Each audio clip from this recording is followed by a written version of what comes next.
तो स्वागत है आपका ब्लेस टू लवासना प्लेटफॉर्म पर। तो हम कई दिनों से सोच ही रहे थे कि साइंस एंड टेक्नोलॉजी की क्लासेस स्टार्ट की जाएं। तो आज से साइंस एंड टेक्नोलॉजी की क्लासेस स्टार्ट हो रही हैं। तो हम देखने वाले हैं कि किस प्रकार यूपीएससी प्रश्न पूछ रहा है पिछले वर्षों में। सबसे पहले तो हम यही देखते हैं कि कितने प्रश्न पूछे जा रहे हैं साइंस एंड टेक्नोलॉजी से, क्योंकि हमें पता रहेगा कि हमें इसकी ओर कितना ध्यान देना है। जबकि हम इसे बहुत लाइटली लेते हैं, सिर्फ लास्ट में पीटी पढ़ते हैं और उससे क्वेश्चन सॉल्व करने के लिए जाते हैं, और फिर क्या होता है कि बस हम ज़्यादातर वहाँ पर गैस करते हैं और वो क्वेश्चन नहीं हो पाते, कि हमारे क्वेश्चन गलत हो जाते हैं। तो उससे बचने के लिए हमने ये अपना क्लासेस स्टार्ट की हैं। इसमें हम करंट भी पढ़ेंगे साथ में, जितना भी पीआईबी में डाटा आएगा या फिर इंडियन एक्सप्रेस, और इंडियन एक्सप्रेस होता है हिंदू में, जितने भी आर्टिकल रहेंगे इसके ऊपर टेक्नोलॉजी से रिलेटेड, या कोई भी न्यूज़, कोई भी टेक्नोलॉजी आती है न्यू न्यू, तो हम उनको भी कवर करेंगे। तो पहले हम देख लेते हैं कि हमारी अप्रोच क्या रहेगी। हमारी अप्रोच जो रहेगी वो रहेगी फॉर फिल्म्स, कि हम फिल्म्स फैक्ट कवर करेंगे, प्लस मेंस एनालिटिकल अप्रोच रहेगी हमारी। और उसके साथ ही साथ हम क्या करेंगे कि पी वाई की जो विगत वर्षों के हैं उनको भी सॉल्व करते हुए चलेंगे, और कुछ एम सी क्यू, जो मैं एफ वाई क्यू बोलता हूँ उन्हें, क्योंकि इंपॉर्टेंट होते हैं, जो पुरानी थीम्स होती हैं उनके बेस के आधार पर ये बनाए गए होते हैं। तो हम देख लेते हैं कि साइंस एंड टेक्नोलॉजी का वेटेज है कितना, विगत वर्षों में कितने प्रश्न पूछे जा रहे हैं। चलिए देखते हैं। देखिए, ये ईयर है, ठीक है, आपको ईयर मेंशन है, और इसमें आप देखेंगे कि 2015 में 10 क्वेश्चन है, 2016 में 13 क्वेश्चन है, 2017 में 10 क्वेश्चन है, 2018 में 12, 2019 में 15, 20 में 13, 13 फिर 15 फिर 10 11 13, और 2026 में 12 क्वेश्चन आए हैं इससे। तो हम जो देख रहे हैं कि ओवरऑल मिनिमम कम से कम 12 क्वेश्चन तो आ ही रहे हैं साइंस एंड टेक से, और ये जो डाटा है ये प्रीलिम्स का है। तो आप सोचिए कितना ज़्यादा हमें इंपॉर्टेंस देना चाहिए। 22 क्वेश्चन का मतलब 24 अंक होते हैं। अगर 24 में से हमारे 16 अंक भी आ जाते हैं, तो हमारी जो मेरिट है, जितने हमें मार्क्स चाहिए उसमें हमारा नाम आ जाएगा। तो उसके अकॉर्डिंग हम इसे वेटेज देने वाले हैं, ध्यान देने वाले हैं साइंस एंड टेक की ओर। तो हम इसे कैसे पढ़ेंगे, हमने इसे बांटा 8 मॉड्यूल्स में, ठीक है। 8 मॉड्यूल्स में हम इसे पढ़ने वाले हैं। हमारे मॉड्यूल्स क्या रहेंगे, किस प्रकार रहेंगे। पहला रहेगा स्पेस टेक्नोलॉजी, स्पेस टेक पढ़ेंगे। इसके दूसरा जो पढ़ेंगे हम डिफेंस टेक पढ़ेंगे। Third is biotechnology. Fourth is information technology.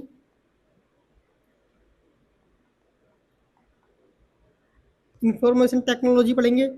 इसी में देखेंगे हम आईटी, इसी में ही आईटी देख लेंगे, और कंप्यूटर रोबोटिक्स, जो आजकल न्यू टॉपिक्स आए हैं हमारे, जहाँ से क्वेश्चन बन भी रहे हैं, तो वो भी इसके अंदर ही हम देख लेंगे।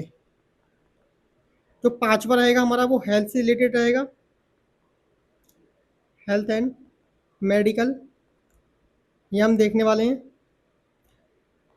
छठा अल्टरनेटिव एनर्जी, जिसे आप रिन्यूएबल एनर्जी भी बोलते हैं, तो यहाँ पर अल्टरनेटिव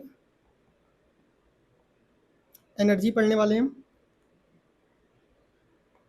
सातवां हम पढ़ेंगे आईपीआर, जो उससे रिलेटेड रिफॉर्म्स होते हैं, न्यू न्यू विधेयक आते हैं ना, बिल आपने देखे होंगे पारित होते हैं आईपीआर से लेकर रिलेटेड, तो वो हम यहाँ देखने वाले हैं। और साथ में देखने वाले हैं एडवांस टेक्नोलॉजी क्या न्यू डेवलप हुई है, और जो हमारा इंडिया है उसका क्या फ्यूचरिस्टिक प्लान है, तो वो हम यहाँ पर देखने वाले हैं एडवांस मटेरियल्स को। और जो 8 टॉपिक है हमारा वो मिसलेनियस है। चलिए, तो ये तो हमारी रही कि अप्रोच, हम 8 मॉड्यूल्स में हम इसे पढ़ने वाले हैं। Space technology, defence, biotechnology, information, health, alternative energy, IPR और मिसलेनियस क्वेश्चन, या फिर चलिए, तो अब हम स्पेस टेक्नोलॉजी देख लेते हैं। स्पेस टेक्नोलॉजी से पहले हम यूनिवर्स को जान लेते हैं, और फॉर्मेशन ऑफ स्टार्स और प्लेनेट का हम देख लेते हैं कि ग्रहों का निर्माण कैसे हुआ, और ब्रह्मांड का निर्माण कैसे हुआ, तारों का निर्माण कैसे हुआ। आप जानते ही हैं, सबसे पहले हम ओरिजिन ऑफ यूनिवर्स देखेंगे। तो यूनिवर्स, ब्रह्मांड का निर्माण किस प्रकार हुआ है, उससे रिलेटेड 3 थ्योरीज दी गई हैं। पहली है बिग बैंग थ्योरी, दूसरी है स्टेडी स्टेट थ्योरी, और तीसरी है ऑस्किलेटिंग यूनिवर्स थ्योरी। इसे हिंदी में क्या बोलते हैं, हिंदी में बिग बैंग ही बोलते हैं। स्टेडी स्टेट को हम बोल देते हैं स्थायी अवस्था, इसको बोलते हैं स्थायी अवस्था। और जो ऑस्किलेटिंग वाली है उसे दोलायमान ब्रह्मांड सिद्धांत भी बोलते हैं। ऑस्किलेटिंग अच्छा, ऑस्किलेटिंग से याद रखें आप। बिग बैंग में क्या हुआ था, आप सभी जानते हैं कि 13.8 अरब वर्ष पहले, अरब वर्ष पहले एक स्थिति थी यूनिवर्स की, इस तरह थी। इसमें क्या था कि हाई डेंसिटी थी। ये आप मान लीजिए कि इतनी बड़ी स्थिति है कि जैसे शून्य की एक नोक होती है ना, उसके बराबर ये टोटल यूनिवर्स था हमारा। इसमें क्या था कि हाई डेंसिटी थी इसकी, इसकी डेंसिटी कैसी थी, हाई थी। इसका घनत्व जो था वो बहुत ज़्यादा उच्च था, घनत्व। और जो उसका टेम्परेचर था वो भी हाई था, हाई टेम्परेचर। इसका जो तापमान था वो भी हाई था। वो कितना था, लगभग वो था अनंत, उसकी कोई सीमा ही नहीं थी। और जितना भी मास था इसका, इसके केंद्र में केंद्रित था। इसे हमने बोला, इस स्थिति को जिसमें ये छोटी सी स्थिति है शून्य की नोक के बराबर, इसको हमने बोला था सिंगुलैरिटी। याद रखना आप, सिंगुलैरिटी किसे बोलते हैं, सिंगुलैरिटी, इसको बोला हमने सिंगुलैरिटी। इसके बाद क्या हुआ कि ये मास में ना, ये जो डेंसिटी थी, सिंगुलैरिटी थी, इसमें एकदम हुआ एक्सप्लोजन, बहुत तेज वाला विस्फोट हुआ। एक ऐसी स्थिति आई, इसमें एक्सप्लोजन हुआ। जैसे ही एक्सप्लोजन हुआ, हम जानते हैं कोई भी चीज़ जब भी एक्सप्लोज होती है तो वो क्या करती है, एक्सपेंड करती है, प्रसार करती है। तो जैसे ही इसके अंदर एक्सप्लोजन हुआ तो इसने एक्सपेंड करना स्टार्ट किया, यानी कि ये फैलना स्टार्ट हुआ, ये फैलना स्टार्ट हुआ। जैसे ही फैलना स्टार्ट हुआ, कोई चीज़ फैलेगी, कोई चीज़ एक जगह सेंट्रिक है। आपने देखा होगा तापमान जब एक जगह सेंट्रिक होता है, किसी आप छोटी वस्तु को गर्म कीजिए, अगर वो बहुत ज़्यादा छोटी है तो एकदम गर्म हो जाएगी, और बड़ी है तो उसे टाइम लगेगा एक्सपेंड, क्योंकि टेम्परेचर जो है एक्सपेंड होने पर ठंडा भी होता है और गर्म भी होता है। जरा से इस प्रकार समझिए, जब आप खिचड़ी खाते हैं, ठीक है, आप खिचड़ी खाते हैं, जब वो एक जगह सेंट्रिक रहती है तो वो बहुत देर तक गर्म रहती है। लेकिन जब आप इसे फैला देते हैं, जब आप इसे फैला देते हैं तो उसका तापमान बहुत जल्दी कम होता है, धीरे धीरे एकदम। जैसे ही ये फैलती जाती है वैसे ही इसका तापमान कम होने लगता है, क्योंकि स्पेस ज़्यादा मिल जाता है। तो ऐसे ही क्या हुआ कि जो यूनिवर्स एक्सपेंड हुआ तो उसके साथ ही ठंडा हुआ, उसके साथ क्या हुआ, ठंडा हुआ। जैसे ये ठंडा हुआ तो इसके साथ हमारे बने बुनियादी कण, जिसे हम जानते हैं कि इलेक्ट्रॉन, प्रोटॉन और न्यूट्रॉन, ये बने थे बुनियादी कण, बुनियादी कण का फॉर्मेशन हुआ। इन हम जानते हैं कि जितना भी टोटल हमारे आसपास, आपके आसपास जितनी भी चीज़ें दिख रही हैं, और यूनिवर्स में, ब्रह्मांड में, अर्थ में जितनी भी चीज़ें हैं, सब वो बनी है इन्हीं बुनियादी कणों से। तो ये बुनियादी कण बने। जैसे ये बुनियादी कण बने, इनके साथ ही हुई कुछ गैसेस रिलीजेस, कुछ जो गैस थी, गैसेस रिलीज हुई। और इनमें जो सबसे पहली थी वो हाइड्रोजन और हीलियम थी। याद रखना कि सबसे पहले जो गैसेस रिलीज हुई थी यूनिवर्स की फॉर्मेशन में, वो हाइड्रोजन और हीलियम थी। आप जानते ही हैं कि आज भी यूनिवर्स में, ब्रह्मांड में सबसे अधिक प्रचुरता में, सर्वाधिक गैस हाइड्रोजन ही है। आज भी जो है ना, सर्वाधिक मात्रा में वो हाइड्रोजन गैस ही है। ये इससे हम समझ सकते हैं, ठीक है। अब समझ में आ गया कि बिग बैंग थ्योरी क्या थी। सिंगुलैरिटी की एक स्थिति थी, इसमें बहुत ज़्यादा हाई डेंसिटी थी, टेम्परेचर हाई था, उसके कारण क्या हुआ, इसमें एक्सप्लोजन हुआ, विस्फोट हुआ। जैसे ही विस्फोट हुआ तो ये फैलना स्टार्ट की। जैसे ही विस्फोट हुआ, ये फैलना स्टार्ट किया इसने, फैलकर ये ठंडी हुई, ठंडी होकर इसने गैसेस रिलीज करी, जिसमें हाइड्रोजन और हीलियम बने और कुछ कण निकले, बुनियादी कण। अब जो हमारी दूसरी है वो है स्टेडी स्टेट थ्योरी, स्थायी अवस्था। इसमें कुछ नहीं है, ये दी किसने पहले, हाँ पहली वाली आप देख लीजिए कि किसने दी थी, बिग बैंग थ्योरी। ये हमने लिखा नहीं है तो इसे आप लिख लीजिए कि ये दी है जॉर्जेस लेमेत्रे और वैगनर ने, रॉबर्ट वैगनर ने, इन दोनों ने मिलकर बिग बैंग थ्योरी दी है। दूसरी है स्टेडी स्टेट, ये जो दी है वो दी है थॉमस गोल्ड। इनके आप नाम याद रखना क्योंकि यहाँ से यूपीएससी ने क्वेश्चन पूछा है। थॉमस गोल्ड, हरमन मोंडी, एक ही नाम है ये, हरमन मोंडी, फ्रेड होयल, फ्रेड होयल, इन तीनों ने मिलकर इसे दिए। ये क्या कहते हैं, ये कुछ नहीं कहते हैं, ये कहते हैं कि यूनिवर्स ना तो, जो यूनिवर्स है ना तो टाइम के साथ एक्सपेंड हुआ है ना ही कभी सिकुड़ेगा। ये बोलते हैं जो यूनिवर्स है, हमारा यूनिवर्स है, टाइम के साथ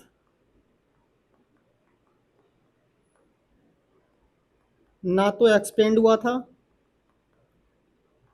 एक्सपेंड मतलब ना तो फैला था, जैसे बिग बैंग ने बताया था कि फैल रहा है, इसके अंदर विस्फोट हुआ, उसके बाद फैल ही रहा है, हमारा ब्रह्मांड बड़ा होता चला रहा है। ये बोलते हैं नहीं, ना तो कभी एक्सपेंड हुआ था, एक्सपेंड हुआ, ना ही कभी सिकुड़ेगा, ना ही कभी सिंक्रोनाइज होगा, सिकुड़ेगा।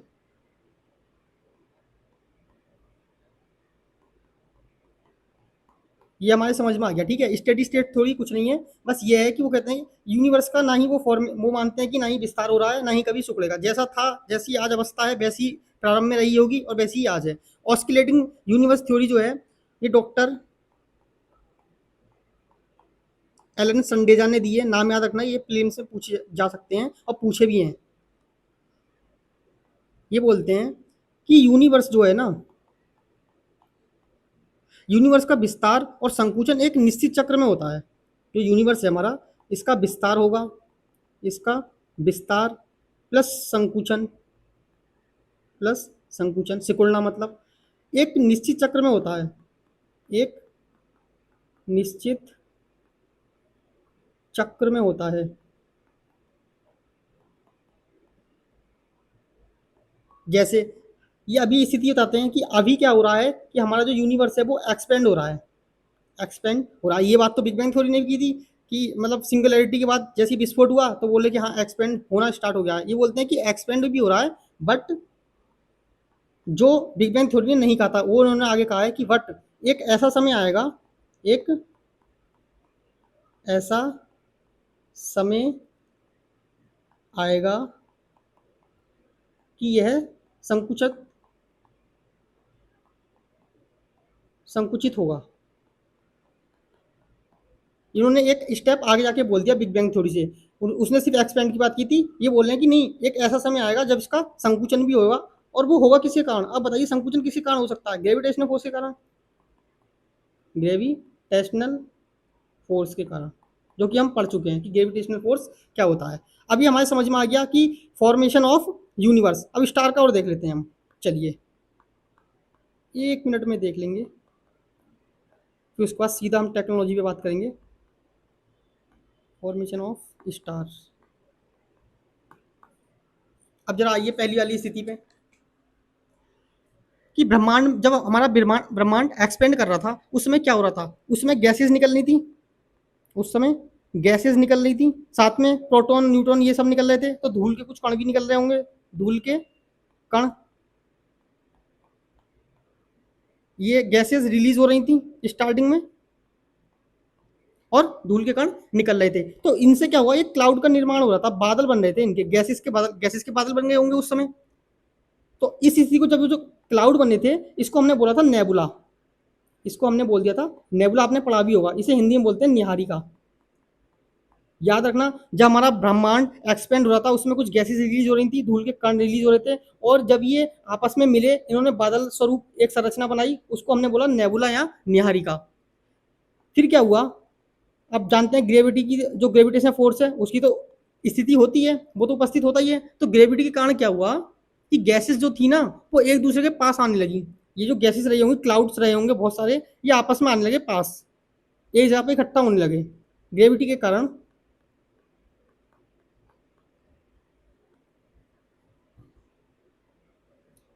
गैसेस पास आने लगी,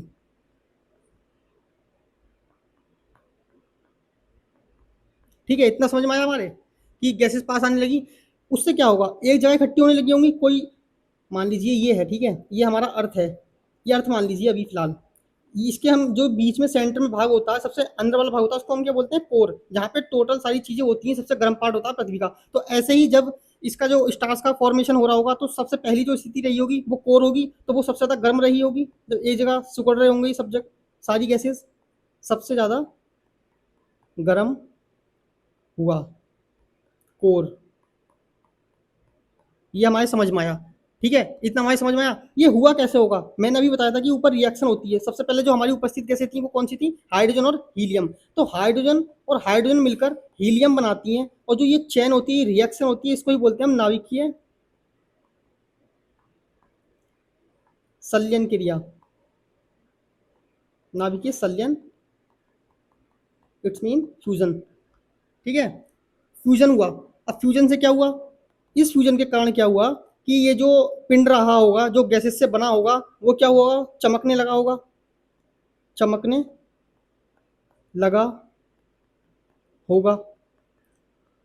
अच्छा, ऐसा हुआ कैसे होगा कि चमकने लगा होगा? क्योंकि जो हमने जाना है कि जब सेंटर में बहुत ज़्यादा गैसेस आ गई होंगी तो बहुत ज़्यादा जो टेम्परेचर इंक्रीज हुआ होगा, हाई टेम्परेचर होगा, हाई टेम्परेचर होगा, प्रेशर बहुत पड़ा होगा, प्रेशर बहुत पड़ा होगा, जिसके कारण ये हाइड्रोजन और हाइड्रोजन के अणु मिलकर हीलियम बनाने लगे होंगे, नाभिकीय संलयन क्रिया स्टार्ट हो गई होगी। उससे क्या होगा कि ये चमकने लगेगा और बहुत ज़्यादा ऊर्जा उत्पन्न होगी, हाई क्वांटिटी में एनर्जी बनेगी।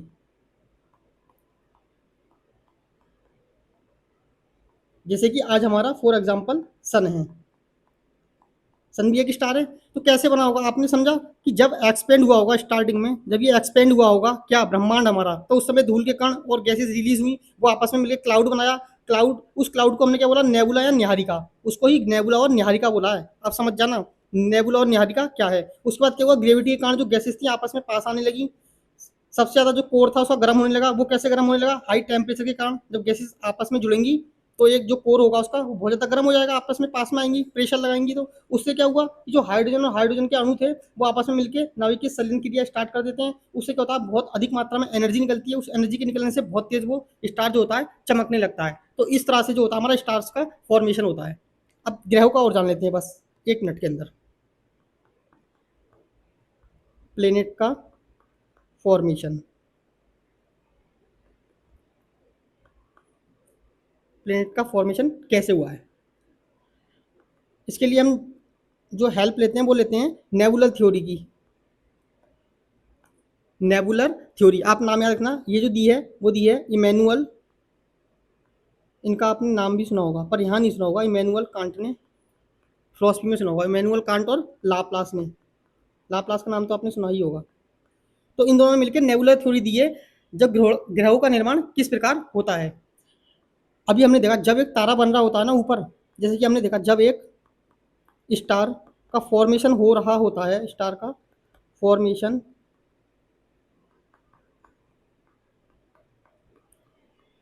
हो रहा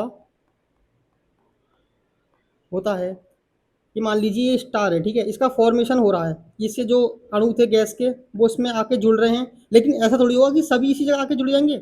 जितनी इसकी ग्रेविटी होगी, वो जो जहाँ तक ग्रेविटी वर्क कर रही होगी वो वाले सारे अणु जो होंगे इसके आपस में आके जुड़ जाएंगे इससे, इससे स्टार से। लेकिन कुछ ऐसे अणु होंगे ना जो उससे दूर होंगे, धूल के कण होंगे कुछ जो उससे दूर होंगे, तो उनका क्या होगा, वो उसके चारों ओर घूमने लगेंगे, वो उसके चारों ओर घूमने लगेंगे। अभी जो चारों ओर अणु और जो गैस के कण हैं वो घूम रहे हैं, तो ये भी तो आपस में मिलकर कोई पिंड बनाएंगे। मान लीजिए यहाँ पे कुछ अणु हैं, ये आपस में मिलकर एक पिंड बना ले, यहाँ पे कुछ अणु हैं, ये आपस में मिलकर एक पिंड बना ले। तो इस प्रकार ये इसके चारों ओर भी घूमने लगेंगे, और जो ये गैस थी बची हुई, बचे हुए जो भाग थे वो ग्रेविटी के कारण आपस में जुड़ के एक पिंड बना लेते हैं। इसको हम बोलते हैं, जो इस प्रकार एक डिस्क बनती है ना इसके चारों ओर जो घूमने लगती है, इसको बोलते हैं हम रोटेटिंग डिस्क, रोटेटिंग डिस्क। तो ये रोटेटिंग डिस्क बनी, इससे ही बनता है ग्रह का निर्माण होता है। इस प्रकार की आपस में जुड़ने लगते हैं कण इसके चारों ओर घूमते हुए, तो इस प्रकार जो होता है ग्रहों का निर्माण होता है। डिस्क बनी, रोटेटिंग डिस्क,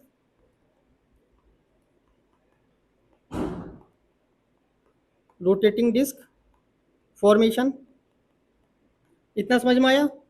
ये कहाँ बनी है, तारे के चारों ओर। अभी तारे के चारों ओर बन गई, आपस में मिलकर ग्रेविटी कारण कुछ कणों ने आपस में ग्रेविटी कारण, गुरुत्वाकर्षण के कारण आपस में जुड़े, और उन्होंने भी अपने पिंड बना लिए जिन्हें हम ग्रह बोलते हैं आज की डेट में। ठीक है, ये ग्रेविटी के कारण आपस में जुड़े हैं, ग्रेविटी के कारण स्टार के चारों ओर घूमते हुए कणों का आपस में जुड़ना, ग्रेविटी के कारण कणों, गैसेस, धूल कण, कणों का जुड़ना। ठीक है, इससे क्या हुआ, प्लेनेट बना।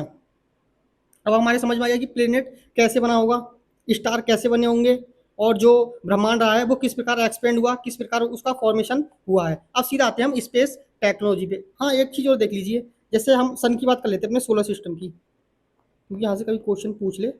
ये सोलर सिस्टम है हमारा, ये मान लीजिए सन है, ये सन है, तो इसके चारों ओर जो होती है कक्षाएं होती हैं इस प्रकार से, ये कक्षाएं हैं, यहाँ पर ये है सन, तो इसके पास ये ग्रह हैं इस प्रकार से डिस्टेंस के बढ़ते क्रम में।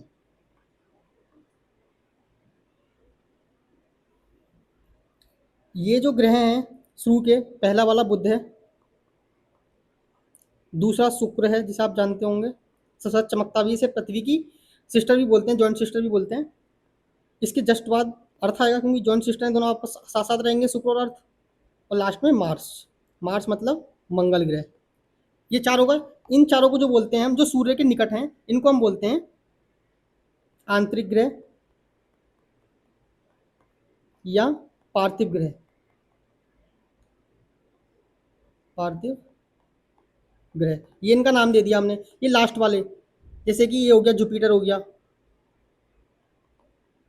जुपिटर, बृहस्पति हो गया, उसके बाद सैटर्न,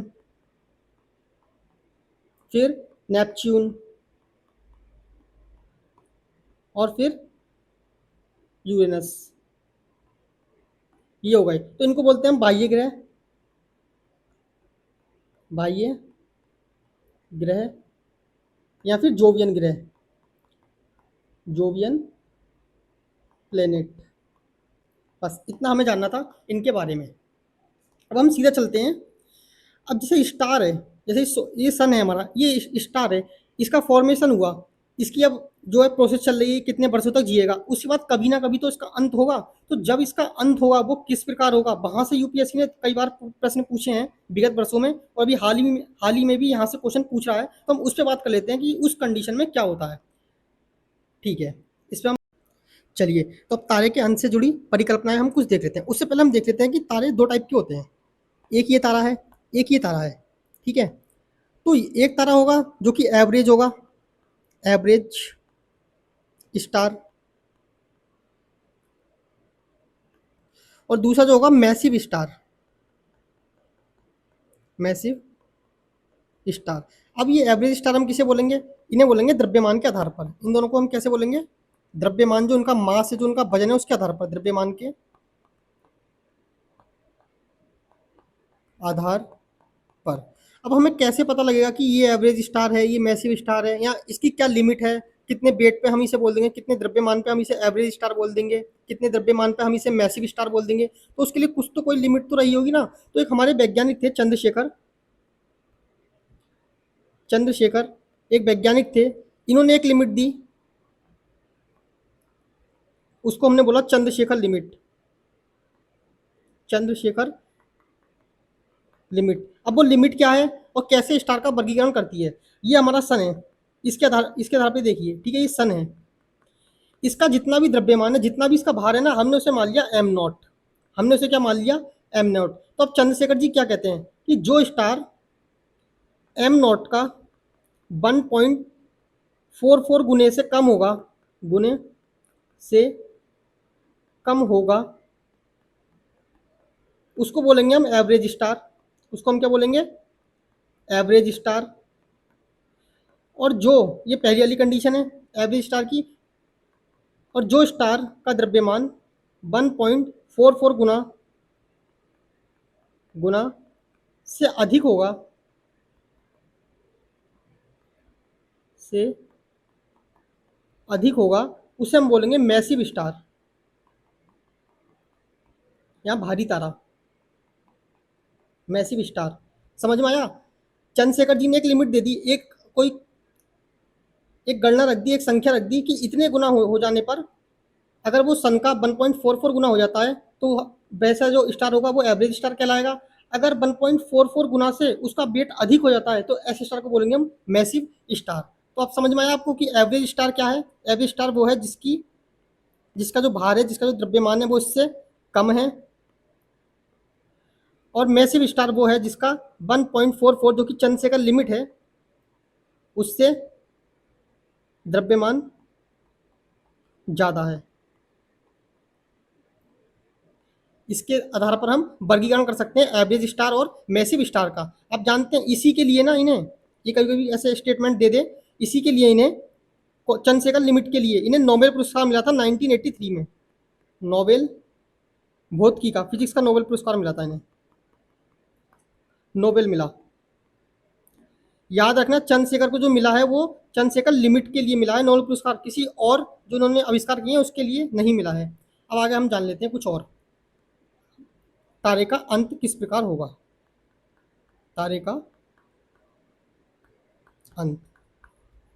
देखिए, हम एक चीज़ जानते हैं कि नेबुला से तारे का बनता है, नेबुला से स्टार बनेगा, चाहे वो एवरेज स्टार हो या मैसिव स्टार हो, दोनों बनेंगे तो एक ही जैसे ना, तो नेबुला से स्टार बनेगा, बर्थ होगा इसका, सेम होगा दोनों की बर्थ जो होगी। ठीक है, उसके बाद क्या होगा, नेबुला में जो स्टार होगा उसी सी में क्या होता है कि नेबुला में गैसेस होती हैं, गैसेस से बादल बनते हैं, बादल ग्रेविटी के कारण सिकुड़ जाते हैं आपस में, ग्रेविटी के कारण आपस में जो बादल होते हैं वो एक जगह सेंट्रिक होने लगते हैं। उसके बाद क्या होता है, ग्रेविटेशनल फोर्स वर्क करता है, ग्रेविटेशनल फोर्स से खिंचाव आएगा, अपनी ओर खींचता है ना, ग्रेविटेशनल फोर्स जो होता है, इंक्रीज हुआ, केंद्र गर्म हुआ, और एक आधी तारा बन जाता है। ऐसी स्थिति को जो तारा बनेगा ना उसे बोलेंगे आधी तारा, जो प्रारंभ की स्थिति में हमें प्राप्त होगा, आधी तारा। इसको आधी तारा को हम बोल देते हैं स्टेलर नेबुला।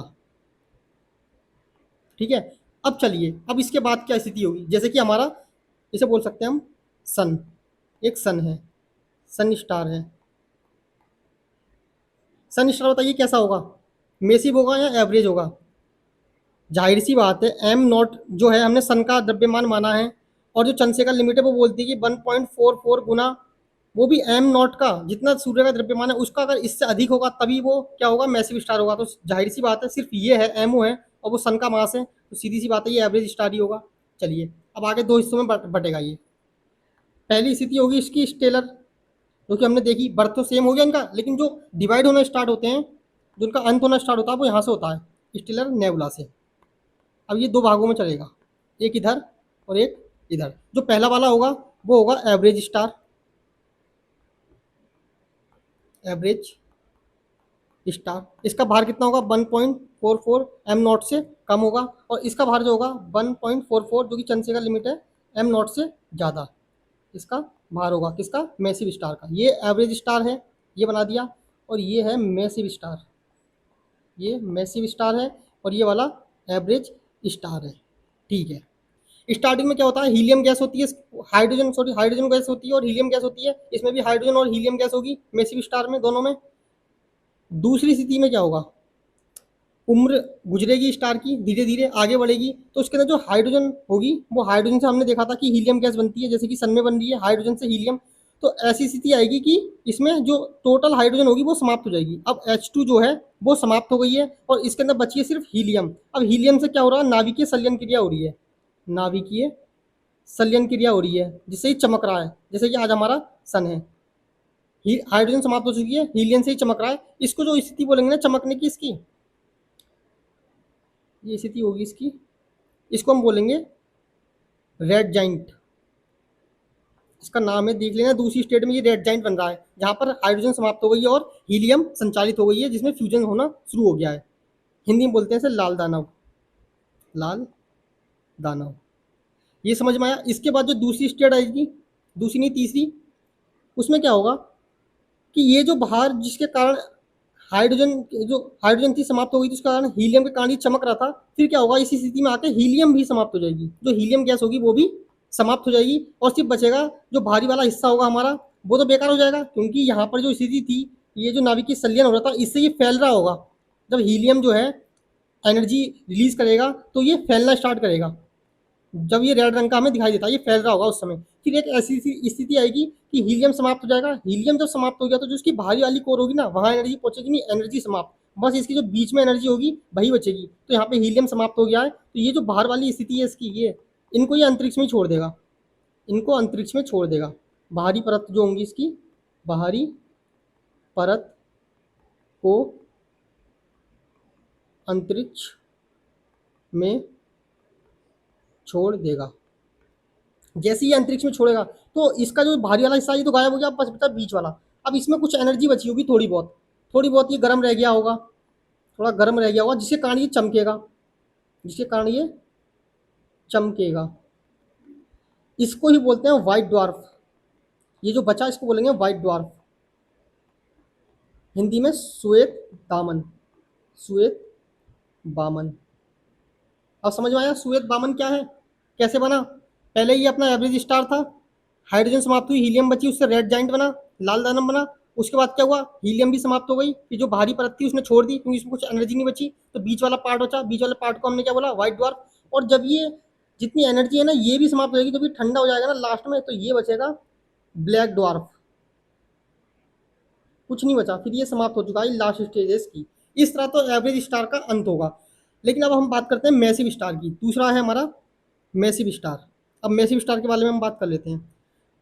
मैसिव स्टार में भी सेम हाइड्रोजन होगा, हीलियम होगा, हाइड्रोजन से हीलियम बनेगा, बट इसके साथ ही जो हीलियम के बाद है उसके बाद बनेगा इसमें कार्बन, कार्बन के बाद ऑक्सीजन, और फिर लास्ट में आयरन, लास्ट में आयरन बनेगा। ये दूसरी वाली स्थिति है इसकी, ये समझ लीजिए आप। इसमें भी क्या ये फैल रहा होगा, बाहर वाली जो परत होगी लाल हो रहा होगा इससे, लेकिन ये क्या है, मैसिव स्टार है, इसका नाम हमारा जो है मैसिव स्टार है ये। तो मैसिव स्टार से दूसरी स्थिति आई, उसे बोलेंगे, ऊपर बना था रेड जाइंट, तो यहाँ बनेगा super red giant, super red giant. ये समझ में आया, सुपर रेड जाइंट बना। ऐसी स्थिति में क्या होगा, हाइड्रोजन समाप्त हो गई होगी, केवल हीलियम बची होगी, और हीलियम के बाद में भी कार्बन, ऑक्सीजन और लास्ट में आयरन, सिर्फ आयरन ही बचेगा इसके अंदर। जब इसके अंदर आयरन बचेगा ना लास्ट में, जब बिल्कुल लास्ट वाली स्थिति आ जाएगी, ये है, और इसमें बचा है सिर्फ आयरन, सिर्फ आयरन बचा है, तो आयरन के फ्यूजन के लिए बहुत एनर्जी चाहिए। उस एनर्जी के चक्कर में इसमें हो जाता है विस्फोट, यहाँ पे हो जाएगा विस्फोट, ये सब जगह फैल जाएगा, ये हुआ इसमें विस्फोट, इसको बोलते हैं सुपरनोवा। मैसिव स्टार में सुपरनोवा विस्फोट होता है, याद रखने ना, एवरेज स्टार में नहीं होता है, इसमें सुपरनोवा विस्फोट हुआ। अब यहाँ से दो कंडीशन निकली, यहाँ से दो स्थिति निकलती है, एक ये, एक ये। अगर जो ये तारा है, जहाँ यहाँ मोसिव जो ये मैसिव स्टार था अपना, आयरन का जब संलयन नहीं हो पा रहा था तो इसमें विस्फोट हुआ। अगर ये तारा जो है, अगर इसका जो मास है वो जो हमारा सन का मास है 1.442 गुना है सन के मास से, अगर इसके बीच में रहता है, यानी कि 1.44 इंटू एमओ और 3 इंटू एमओ, जो सन का मास है उसके 1.44 गुना और 3 गुना के बीच में है, तो ये बनेगा न्यूट्रॉन स्टार। यहाँ पे आके बनेगा ये न्यूट्रॉन स्टार। अगर इतना भार है तो इसका न्यूट्रॉन स्टार, अगर ये ही न्यूट्रॉन स्टार अगर घूमने लगेगा, अगर ये घूमने लगेगा, चक्कर काटने लगेगा, तो इसको हम बोल देंगे पल्सर, इसको हम बोल देंगे पल्सर। एक स्थिति तो ये है कि इस तरह जो मैसिव स्टार है उसका अंत हो जाएगा लास्ट में आके पल्सर पे। बट यदि इसका जो भार है, इसका जो भार है वो 3 गुना से भी ज़्यादा हुआ सन के, वो 3 गुना से भी ज़्यादा हुआ, तो ऐसी स्थिति में जो बनेगा वो बनेगा ब्लैक होल। यह है ब्लैक होल,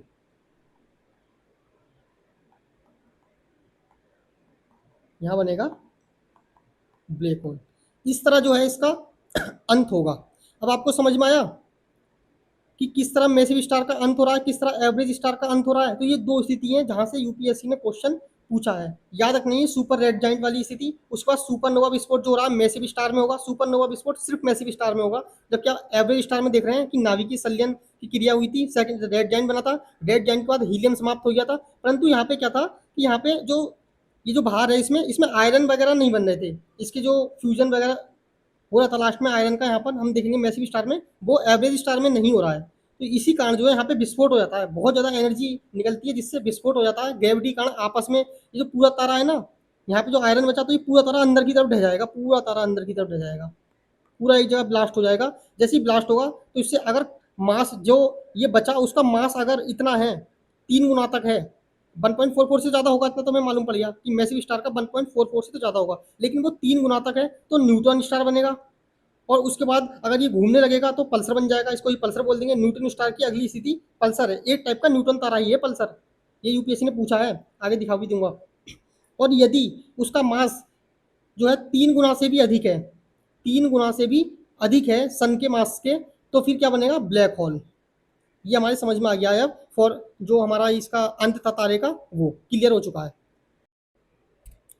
तो अब हम जो यूपीएससी में पीवाईक्यू आ रखे हैं, कुछ वो क्वेश्चन देख लेते हैं कि वो हमसे सॉल्व हो रहे हैं या नहीं। पहला क्वेश्चन है, आप सॉल्व कीजिए।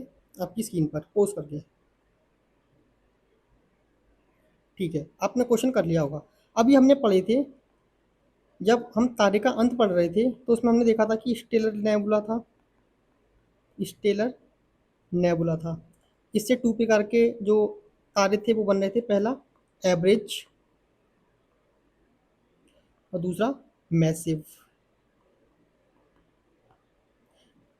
इसको हम ये भी बोल सकते हैं कि ये जायंट तारा था और ये ड्वार्फ तारा था। छोटा, ड्वार्फ मतलब होता है बौना, ठीक है, ड्वार्फ मतलब बौना होता है और जायंट मतलब बहुत बड़ा होता है।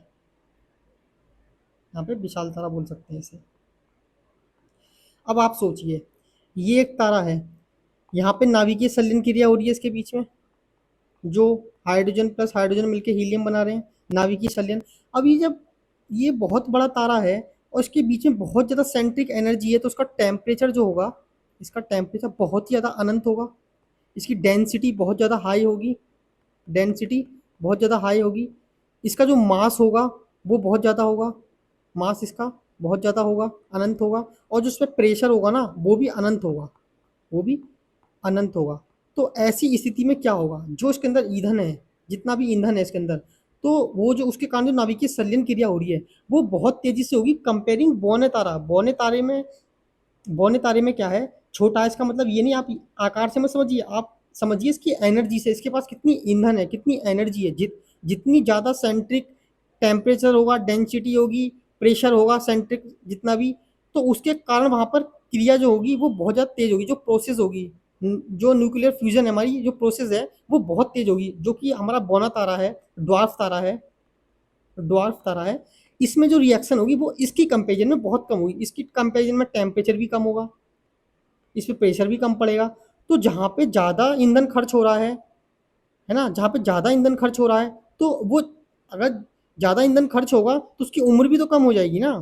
आप मान लीजिए आपके पास एक बाइक है, अगर उसका एवरेज ही कम है, उसका एवरेज कम है, कम दूरी तक चलेगी, जिसका एवरेज ज़्यादा है वो ज़्यादा दूरी तक चलेगी। यहाँ एनर्जी कम खर्च हो रही है तो ज़्यादा समय, लंबे समय तक जिएगा, तो इसकी जो होती है लाइफ वो लॉन्ग लाइफ होती है, और इसकी लाइफ जो होती है वो शॉर्ट लाइफ होती है। तो ये बौने तारे और जो हमारा ड्वार्फ तारा है उसमें डिफरेंस था।